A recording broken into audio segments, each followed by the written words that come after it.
নমস্কার বন্ধুরা, কেমন আছেন আপনারা সবাই? মায়ের রান্নান ব্লগ চ্যানেলের নতুন একটি ব্লগে আপনাদের সবাইকে জানাই অনেক স্বাগত। আমার আজকের রেসিপি ইলিশ মাছের পাতুরি। তো বন্ধুরা, এই ইলিশ মাছের পাতুরি রেসিপিটা কিন্তু সবাই আমরা খেতে খুবই পছন্দ করি, অনেকেরই বাড়িতে প্রায়শই হয়ে থাকে। আমি কিভাবে খুব সহজ এবং খুব কম সময় এই ইলিশ মাছের পাতুরি রেসিপিটা করি সেটাই আজকে আপনাদের সাথে শেয়ার করব। আপনারা কিন্তু এই পাতুরিটা অন্যরকম পাতা দিয়েও করতে পারেন। আমি আজকে লাউ পাতায় করে দেখাবো। আপনারা চাইলে কিন্তু কলা পাতা, কুমড়ো পাতা এবং কচু পাতাতেও করতে পারেন। তো চলুন দেখে নেওয়া যাক রেসিপিটা। তার আগে আমার চ্যানেল এখনও সাবস্ক্রাইব করা না থাকলে অবশ্যই সাবস্ক্রাইব করে পাশে থাকা বেল আইকনটা ক্লিক করে রাখবেন। প্রথমেই আমি এখানে ইলিশ মাছ নিয়ে ভালো করে মাছটাকে ধুয়ে পরিষ্কার করে তার উপরে দিয়ে দিলাম নুন এবং হলুদ মাখিয়ে নিচ্ছি। তারপরে এখানে আমি বাটিতে কালো সর্ষে ভিজিয়ে রেখেছিলাম আর নিয়ে নিলাম কাঁচা লঙ্কা। এবার মিহি পেস্ট তৈরি করে নেব। মিহি পেস্ট তৈরি করার সময় সর্ষের মধ্যে সামান্য একটুখানি নুন দিয়ে নেবেন, তাতে কিন্তু সর্ষেটা একেবারেই তেতো হয়ে যাবে না।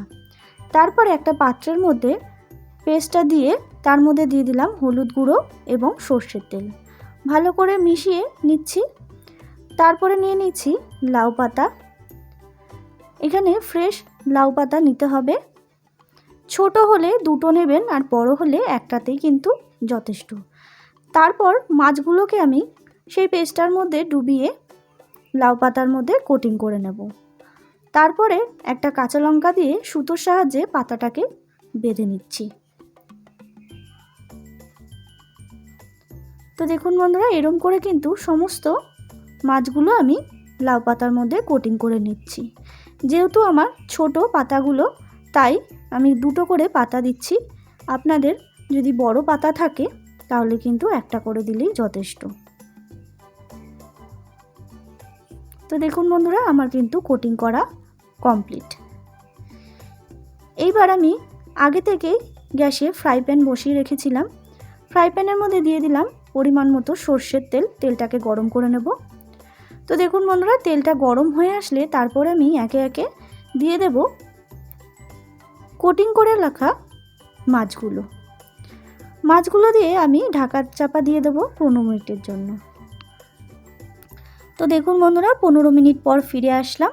আমি আবারও মাছগুলোকে একটুখানি উল্টে দেব। এই পিঠটা আমার কমপ্লিট হয়ে গেছে, তাই উল্টো পিঠ আমি আবারও রান্না করে নিচ্ছি। আমি আবারও মাছগুলোকে 10 থেকে 15 মিনিট জন্য ঢাকা দিয়ে রাখব। তো দেখুন বন্ধুরা, 10 থেকে 15 মিনিট পর ফিরে আসলাম।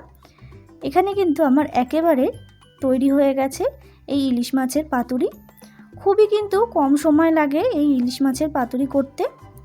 এবার সার্ভ করে দেব গরম গরম ভাতের সাথে এই ইলিশ মাছের পাতুরি রেসিপি।